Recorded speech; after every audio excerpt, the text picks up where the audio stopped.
With me now, former FBI profiler Greg McCrary, along with retired FBI Supervisory Special Agent Jason Pack. Jason, thank you for being here. Greg, you as well. I'll begin with you here, Jason, because from your experience, I am curious, how is it an investigator could actually determine a motive now, not being able to question the suspect, now knowing the timeline possibly of his death? What's next to try to uncover the why? Well, that's a great question, Laura. The first thing the investigators are going to do is try to piece together some of this digital evidence. They're going to be looking for things left behind, both at that storage facility in his residence in Miami, and I would suspect even contacting the legal attaché office and working with the Portuguese authorities to go back and just see what things may have happened back in the early mid to mid 90s when he first encountered the professor. I would hope they'd be cooperative in that endeavor as well. I mean, Greg, law enforcement officials are telling CNN that they do believe that Valenti targeted the MIT professor, but they don't believe he specifically targeted any of the victims at Brown.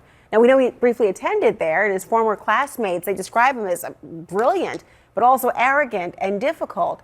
I suspect the families of those that he has killed or harmed has very different adjectives. But what would compel someone like this to target these students? I think it's better to think of it as him targeting the institution of Brown. He didn't know the students. They were, I think, just victims of opportunity.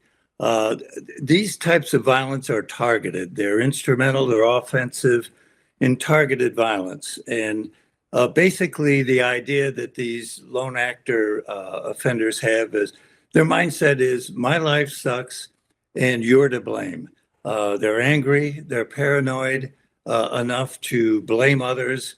They're also depressed and suicidal enough to either take themselves out or be willing to be killed during the course of the action. Now, the other thing to keep in mind, these things are prolonged in the response cycle. This is probably brewing for a long time, and that response cycle includes the planning phase as well as the actual act of aggression itself. Now, we know from the end of November up through these acts that he was planning, and I think the final stages, going back to the university, doing some recon there. And then he was careful. He was evidence conscious, as you indicated, as well, to try and cover his tracks. Credit cards were not traceable to him. He had a phone that was hard to track.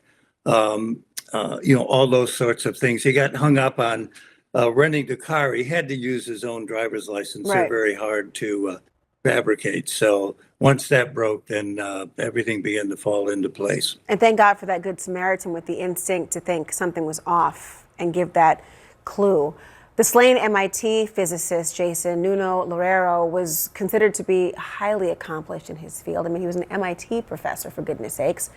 We don't know the motive, but one theory is that the suspect may have held some sort of grudge against him. I mean, what kind of evidence would be key to even evaluate, let alone reach that conclusion?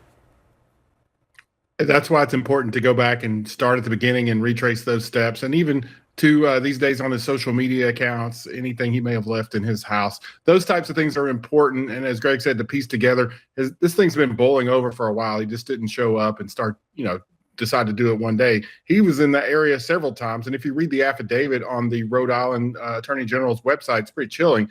It shows that a custodian saw the person in there as well a few days even before that. So he has done a lot of surveillance on the property.